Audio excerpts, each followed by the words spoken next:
She was told to stay silent, but tonight, the world will rise to its feet because of her. Welcome to Tales by Orion. Let's uncover what really happened.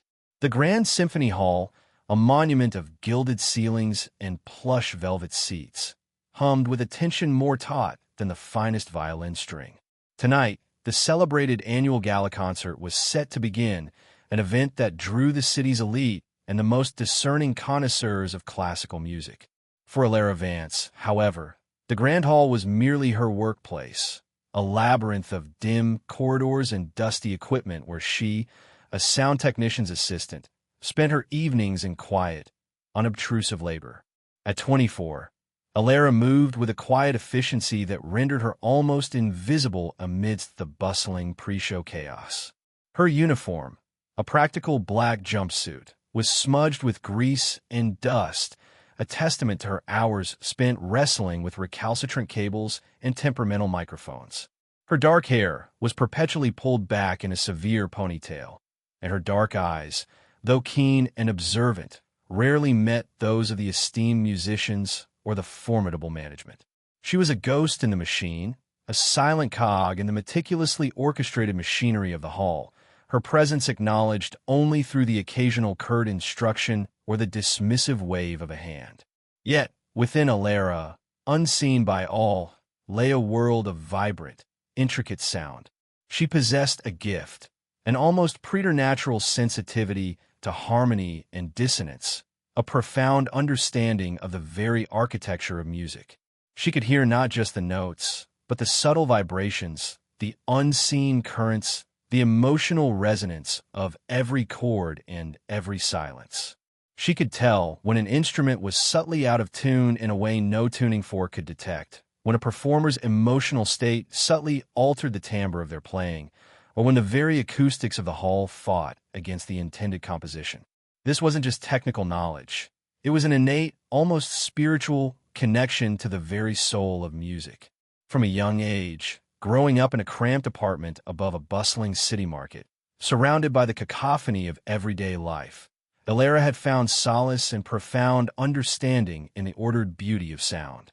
Her earliest memories were of her grandmother, a quiet, unassuming woman who had once been a brilliant, though unsung, concert pianist whose gnarled hands could coax agonizing beauty from a battered upright piano.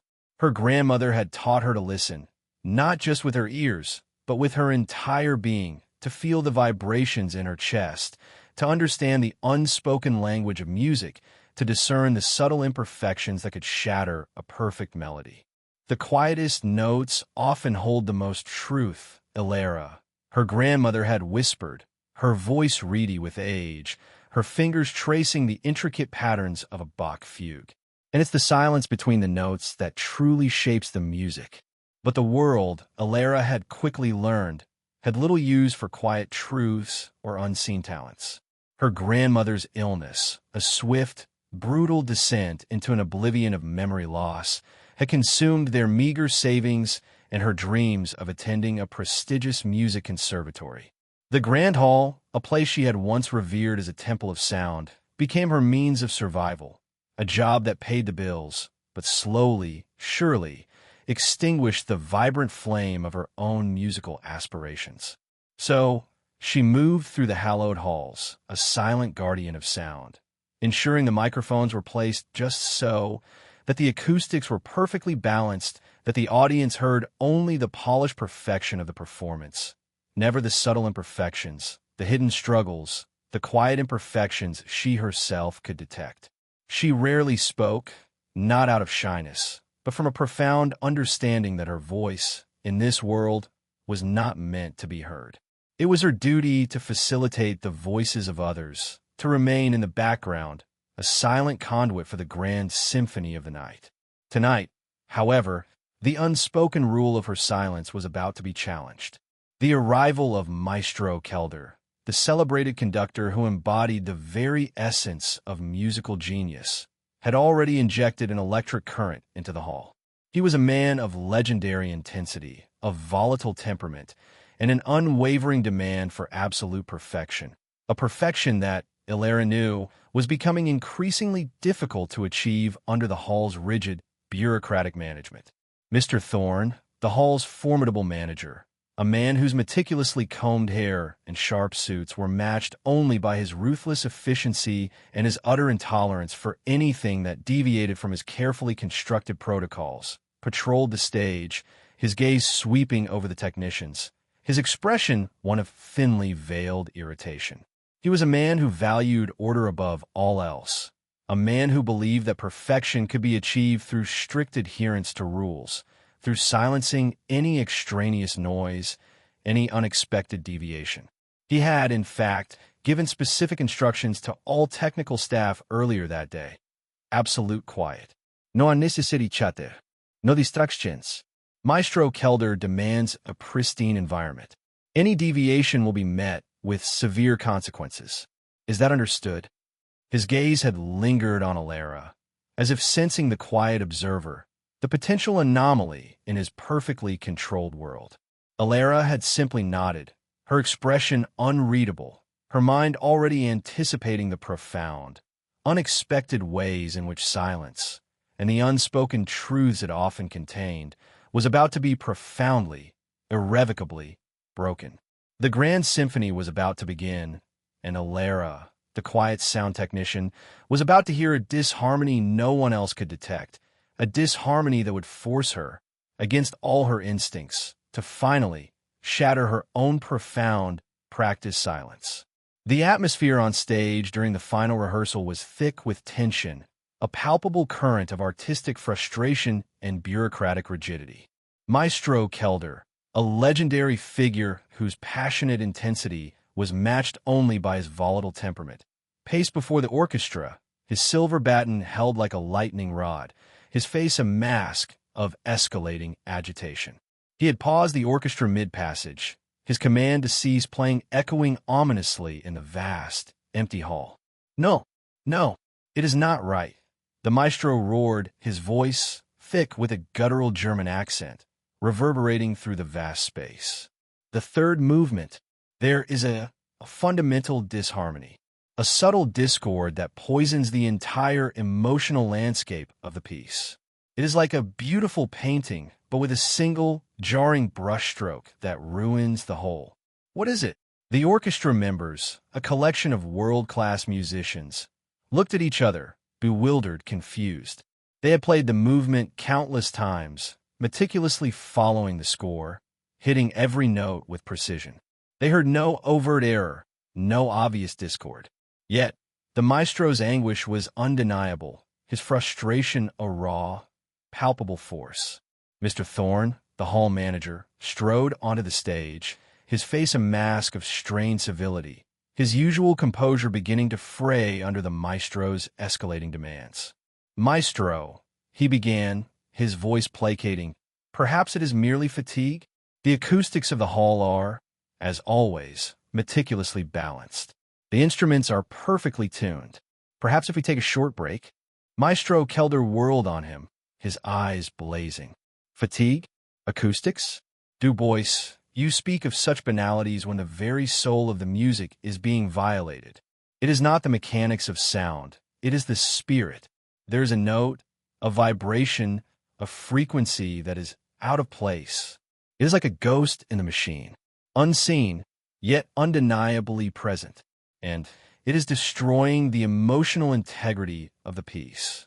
He threw his baton down with a clatter that echoed through the hall. "I cannot conduct this. Not like this.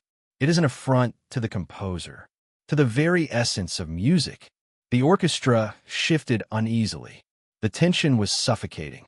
Alara, perched in the technical booth high above the stage, meticulously monitoring sound levels, felt a familiar pang of recognition. A ghost in the machine, a subtle discord that poisoned the emotional landscape. She heard it too, not in the way the maestro heard it, perhaps as an abstract violation of musical integrity, but in the way she heard everything, as a subtle vibration, a nearly imperceptible tremor in the air, a minute disharmony in the complex interplay of frequencies that made up the sound. It was like a single, almost invisible, broken thread in a magnificent tapestry. She had noticed it during the previous rehearsals, a faint, almost subliminal hum, a minute instability in the overall sound field, particularly noticeable during the crescendo of the third movement. She had traced it, in her mind, to a specific area of the stage, near the woodwind section. It was not a microphone issue, not a faulty cable. It was something deeper, something resonant.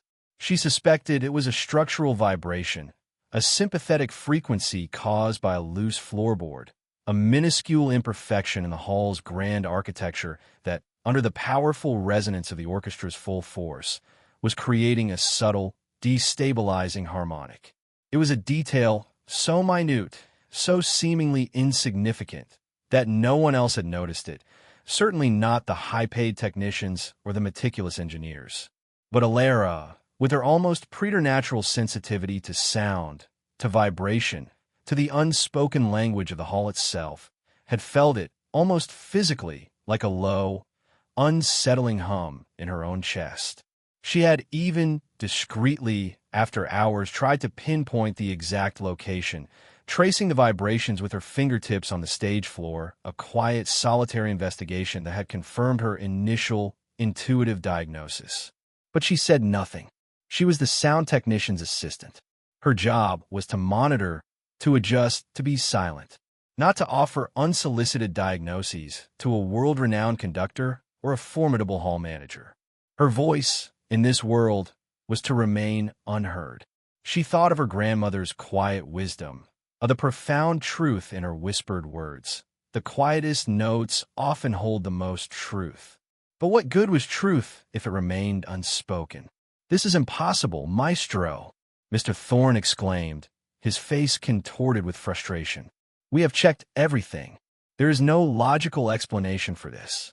Perhaps your ear is simply fatigued." Maestro Kelder let out a roar of exasperation. "My ear, Du Bois, is the finely tuned instrument of a lifetime devoted to art. It is not fatigued. It is offended. I tell you, there's a dissonance, a phantom vibration. It is like a discordant whisper in the very soul of the music. Find it, or this concert will not proceed." The ultimatum hung heavy in the air. The orchestra shifted nervously. Mr. Thorne looked utterly defeated, his gaze sweeping desperately around the vast hall, searching for a solution, for anything that might appease the volatile maestro. And his eyes, almost by accident, in a moment of utter desperation, landed on Alara, perched in her silent, unobtrusive booth high above the stage.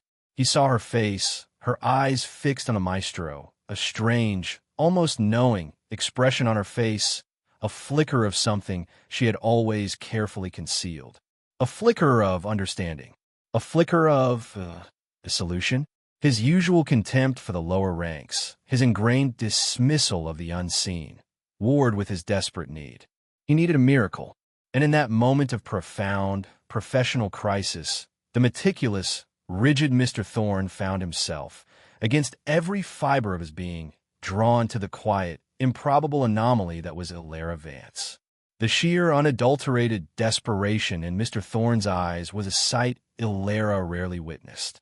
The formidable hall manager, usually a bastion of rigid control, was now a trembling, sweating mess, utterly undone by Maestro Kelder's unwavering demand for an unseen, unheard perfection. The maestro himself was pacing the stage like a caged tiger, occasionally muttering imprecations in German, his frustration a palpable force that seemed to vibrate through the very air of the hall. The orchestra, too, was on edge, their own anxieties palpable. The concert, the culmination of months of rehearsals, of countless hours of meticulous preparation, was hanging by the thinnest of threads. And the cause, Alara knew, was a subtle, almost invisible, structural flaw in the stage itself, a silent, discordant note that only the maestro's hypersensitive ear and her own profound, intuitive understanding of sound could detect. Mr. Thorne's gaze, sweeping frantically across the technical booth, landed on Alara, perched in her silent, inconspicuous corner. He saw her quiet, observant stillness, the strange, almost knowing expression in her dark eyes as she watched the maestro's anguish. A wild, desperate and utterly irrational thought, born of sheer professional terror, sparked in his mind. He had dismissed her 1,000 times, ignored her, seen her as nothing more than a silent, interchangeable cog in the machinery of the hall. But now, in this moment of profound crisis, something in her composure, in her almost unnerving stillness, compelled him. He rushed to the intercom, his hand shaking slightly as he pressed the button connecting him to the technical booth. "Vance! Ilara Vance! Can you hear me?" His voice, usually clipped and precise, was now strained, tinged with an unfamiliar note of desperate plea. Ilara, startled by the direct address, the urgency in his voice, quickly adjusted her headset. "Yes, Mr. Thorne," she replied, her voice calm, neutral, masking the surprise that coursed through her. "I hear you." "Vance," Thorne continued, his voice dropping to a low, urgent whisper, though it still crackled with his barely contained frustration. "The maestro, he insists there's a problem, a resonant frequency, a phantom vibration. He says it is poisoning the music. My technicians, my engineers, they can find nothing. Nothing. But you were looking at him. You have that look in your eyes. Do you know something, Vance? Do you see something? Can you hear this impossible dissonance?" His questions were a frantic, uncharacteristic volley, a desperate gamble, a concession born of pure desperation. Ilara hesitated. Her grandmother's quiet voice echoed in her mind. "The quietest notes often hold the most truth, Ilara." But speaking that truth now, to Mr. Thorne, to Maestro Kelder, to the world, would be to shatter the carefully constructed silence of her life, to expose herself, her unique, hidden talent, to the harsh glare of scrutiny, of judgment. She thought of her years of being unseen, of being dismissed, of being told to remain quiet. But then, she looked at the maestro, his face etched with genuine anguish, his love for the music a raw, vulnerable thing. She looked at the orchestra, their faces mirroring a fearful uncertainty. And she thought of the music itself, a magnificent, intricate tapestry, being torn apart by an unseen flaw. She couldn't let that happen. Not if she could help it. "Yes, Mr. Thorne," Ilara said finally, her voice low, steady, imbued with a quiet, unwavering conviction. "I believe I do. I believe I hear it. And I believe I know its source." Thorne's breath hitched. You do?" he whispered, a tremor of incredulous hope in his voice.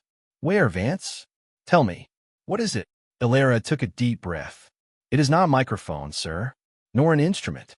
It is a structural resonance, a subtle, sympathetic vibration in the stage itself, near the third section of the woodwind risers, to the left of the main conductor's podium. There's a very slight structural instability there, a loose support beam, perhaps, or a minute crack in the subflooring. Under the full weight and acoustic power of the orchestra's third movement, it is creating a subtle harmonic distortion, a dissonant frequency that the maestro's finely tuned ear is detecting." "Is the hall, sir?" "The hall itself is slightly out of tune." The explanation, so precise, so utterly confident, so impossibly detailed for an assistant, landed with a stunning impact. Thorne stared at the intercom, his jaw hanging slightly agape. He had overseen countless structural inspections, received meticulous engineering reports. No one had ever flagged such a subtle, impossible flaw. Yet, the way she spoke, the utter certainty in her voice, resonated with an undeniable truth. "Impossible," Thorne muttered, though the word lacked its usual conviction. That's utterly impossible. We have a team of structural engineers on retainer. They would have detected such a thing." "Perhaps, sir," Ilara replied, her voice unwavering, "but some frequencies are too subtle for conventional instruments. Some truths are only revealed to those who truly listen." Thorne looked from the intercom to the maestro, who was still pacing furiously, running his hands through his hair in an agony of artistic frustration. He was desperate. He was out of options. And here, in his grasp, was a thread, however unlikely, however absurd, offered by the most insignificant, most overlooked member of his staff. He knew he was taking an insane gamble. He knew his career, his reputation, perhaps the very future of the Grand Symphony Hall, hung in the balance. But he had no other choice. "Vance," Thorne commanded, his voice raw with a desperate urgency, "come down here. Now, and bring whatever obscure knowledge you possess. The maestro needs to see this. And if you are wrong, Mademoiselle Vance, if you are wrong, then I assure you, your silence will be the least of your worries." The threat was clear, unequivocal. But Alara heard something else in his voice, something that transcended the threat, something that spoke of a desperate, unwilling respect. It was an invitation, a terrifying, improbable, and utterly irresistible invitation to step out of the shadows, to shatter her silence, to finally, truly be heard. Her heart pounded, a frantic drum, but it was a drum of exhilaration, not fear. She was about to take the stage, not as a performer, but as a silent, unlikely savior of a symphony, and in doing so, she was about to redefine her own existence. The journey from the technical booth to the stage felt like an odyssey. Each step down the narrow, metal staircase, each creak of the aging floorboards, was a testament to the immense, terrifying chasm that separated Alara's world from the glittering, rarefied air of the performance stage. She moved with a quiet, determined grace, her hands, accustomed to wrestling with thick cables and intricate equipment, now empty. Her only tools are profound intuition and her unwavering belief in the truth of what she had heard. Mr. Thorne waited for her at the base of the stairs, his face a mask of strained civility, his usual composure having completely deserted him. He glanced at her with a mixture of desperate hope and a barely concealed irritation that such a monumental crisis had fallen to the most insignificant member of his staff. Maestro Kelder, still pacing furiously on stage, his face contorted with artistic anguish, barely registered Alara's presence. He was locked in a private battle with the phantom dissonance, oblivious to the drama unfolding in the wings. The orchestra members, however, watched her with a mixture of bewildered curiosity and silent speculation. Who was this quiet young woman? Emerging from the shadows of the technical booth, summoned by their volatile maestro's frantic manager. Was she a new specialist? Another expert flown in at great expense? Thorne, swallowing his pride, managed a terse introduction. "Maestro," he began, his voice strained, "this is Alara Vance, from our technical department. She believes she has identified the source of the issue." Maestro Kelder stopped his pacing, his blazing eyes fixed on Alara, his expression a mixture of suspicion and profound skepticism. He looked at her grease-smudged jumpsuit, her practical ponytail, her unassuming demeanor, and clearly saw nothing more than a junior technician, utterly out of her depth. "And what does the little sound girl believe she has found, Du Bois?" Maestro Kelder sneered, his voice dripping with condescension. "A faulty microphone? A loose cable? I tell you, this is a spiritual dissonance, a violation of the very soul of the composition, not a mundane, technical flaw." Alara felt a flush of humiliation, but she met his gaze, her own dark eyes holding a quiet, unwavering conviction. She would not be intimidated, not by his fame, not by his temper, not by his contempt. The music, the truth demanded otherwise. "Maestro," Alara said, her voice quiet but firm, carrying effortlessly through the vast, silent hall. "It is neither a microphone nor a cable. It is the hall itself. There is a subtle structural resonance, a sympathetic vibration in the stage, near the third section of the woodwind risers, to the left of the main conductor's podium. A very slight structural instability there. Under the full weight and acoustic power of the orchestra's third movement, it is creating a dissonant harmonic. The hall, Maestro, is slightly out of tune." Her explanation, delivered with such calm precision, such utterly confident authority, landed with the force of a physical blow. The orchestra members exchanged astonished glances. Maestro Kelder stared at her, his initial scorn giving way to a profound, bewildered surprise. The hall. Out of tune, he whispered, the absurdity of the concept warring with the chilling accuracy of her description. Impossible. This hall has been acoustically optimized for decades. Every panel, every support beam meticulously checked. Perhaps, Elara replied, her voice unwavering. But some frequencies are too subtle for conventional instruments. Some truths are only revealed to those who truly listen. I have felt this resonance during every rehearsal, maestro. It is a low, almost subliminal hum, a destabilizing current that subtly undermines the emotional integrity of the music, particularly during the crescendo of the third movement. Thorn, witnessing the maestro's stunned reaction, stepped forward, a desperate urgency in his voice. She did, maestro. She has been insisting on it. She even located the precise area on the stage. A loose floorboard, a crack, something. She feels it. He was trying, clumsy though it was, to advocate for her, to transfer the burden of belief. Maestro Kelder ignored him. His gaze remained fixed on Elara, a fierce, unreadable intensity in his eyes. He slowly walked towards the specified area on the stage, his steps deliberate, his expression thoughtful. He bent down, his long, artistic fingers running along the polished wood, then pressing against a seemingly innocuous section of the stage floor. He closed his eyes, listening, feeling. The orchestra watched, holding its collective breath. After a long moment, Maestro Kelder straightened up.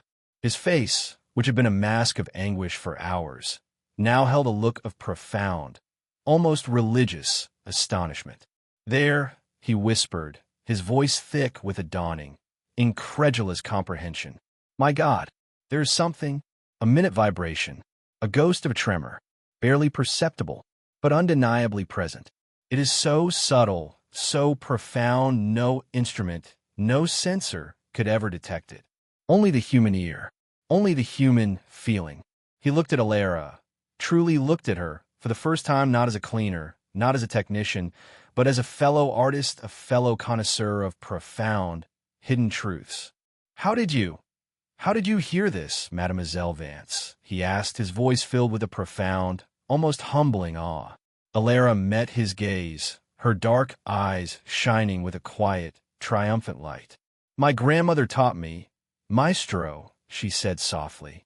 She always said, the quietest notes often hold the most truth. And it's the silence between the notes that truly shapes the music. I merely listened to the silence of the hall, and it told me its secret.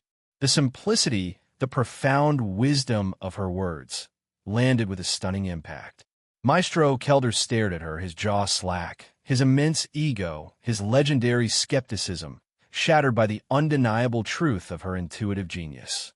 He had dismissed her, mocked her, confined her to the shadows. And she had, in turn, offered him the key to unlocking the true harmony of his symphony. A moment of profound, charged silence descended on the stage. Then, Maestro Kelder did something entirely unprecedented. He took a single, deliberate step towards Elara, then another, until he stood directly before her. He reached out his hand, the hand that commanded the most celebrated orchestras in the world, gently touching her shoulder. Mademoiselle Vance, he said, his voice raw with emotion, you have not merely found a flaw in my music. You have found a flaw in me. And in this hall, you have, it seems, taught us all how to truly listen. You are a genius. And then Julian Thorn, the cold, calculating manager, the man who had always told her to keep quiet, who had threatened her with severe consequences if she was wrong, let out a single, choked sob. It was a sound of profound relief, of professional vindication, but also, Alistair Sterling realized with a dawning, terrible clarity, a sound of profound humility, of deep, wrenching regret for his own blindness, his own arrogance, his own utter failure to see the true brilliance that had been standing, unseen, silent, in his own magnificent hall. The stage was set. The symphony was about to truly begin. And Elara Vance, the shy maid, was about to become not just a witness, but the undeniable, unacknowledged, and profoundly triumphant guest of honor.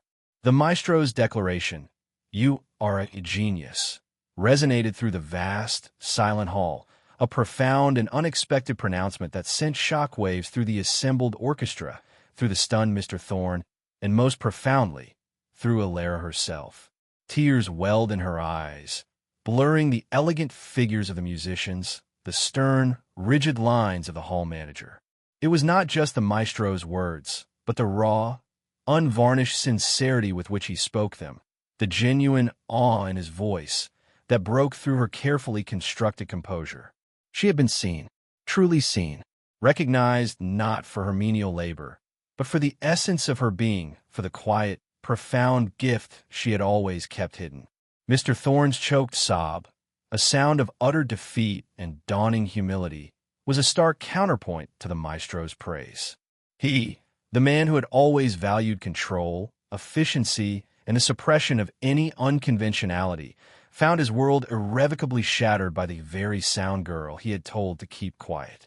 He stood there, a figure of profound shame and shattered authority, his meticulously combed hair now disheveled, his sharp suit rumpled, his usual imperious demeanor utterly, irrevocably gone. Maestro Kelder, oblivious to Thorne's quiet breakdown, remained focused solely on Alara, his powerful artistic mind already racing with the implications of her discovery. "This subtle vibration, Mademoiselle Vance," he exclaimed, his voice regaining its usual intensity, but now infused with an exhilarating, almost childlike, wonder. "This ghost in the machine, it is a profound revelation. It changes everything. We must correct it. Immediately. The concert simply cannot proceed with such a fundamental discord." He turned to the orchestra, his gaze sweeping over their astonished faces. "You see, you hear. The truth. It is revealed by the quietest voice, by the deepest listener." He then turned back to Alara, his eyes blazing. "How, mademoiselle? How do we fix this? Can it be done? Before tonight's performance?" Alara, wiping her tears with the back of her grease-smudged hand, took a deep breath. "It is a structural issue, maestro," she explained, her voice gaining strength, her analytical mind, despite the emotional turmoil, kicking into gear. "A loose support beam, perhaps, or a subtle displacement in the subflooring. It would require bracing, reinforcement, and perhaps a temporary dampening of the vibration with a sound-absorbing material, strategically placed under the affected area of the stage." She looked at Mr. Thorne, a silent question in her eyes. It would require his cooperation, his authority, his resources. Thorne, struggling to compose himself, managed a jerky nod. "Whatever she needs, maestro," he choked out, his voice rough. "Whatever she needs. Immediately. The entire staff of the hall is at her disposal." His capitulation was absolute. Maestro Kelder, with a roar of renewed enthusiasm, immediately began issuing commands. Technicians, stagehands, maintenance crew, all scrambled to respond, their movements imbued with a new sense of urgency, of shared purpose, inspired by the extraordinary drama that had just unfolded. Alara, no longer the silent assistant, now moved with a quiet authority, directing the team with clear, precise instructions, her unique understanding of acoustics guiding their every move. She pinpointed the exact location of the subtle structural flaw, oversaw the careful placement of temporary braces and sound-absorbing panels, her senses attuned to the minute adjustments, ensuring the complete eradication of the discordant vibration. The work was intense, meticulous, a race against time, but the atmosphere on stage, once thick with tension and despair, was now charged with an exhilarating sense of possibility, of collaborative problem-solving, of shared mission. The maestro himself hovered nearby, offering advice, offering encouragement, occasionally looking at Alara with a profound, almost reverent admiration. He had found not just a solution to his musical dilemma, but a living embodiment of the elusive truth he had always sought in his art. By late afternoon, the work was complete. The stage, subtly reinforced, its discordant vibration finally silenced, felt different, almost resonant. Alara, exhausted but exhilarated, stood by the maestro, her eyes closed for a moment, listening intently to the profound, now flawless silence of the hall. She could feel it, the true harmony.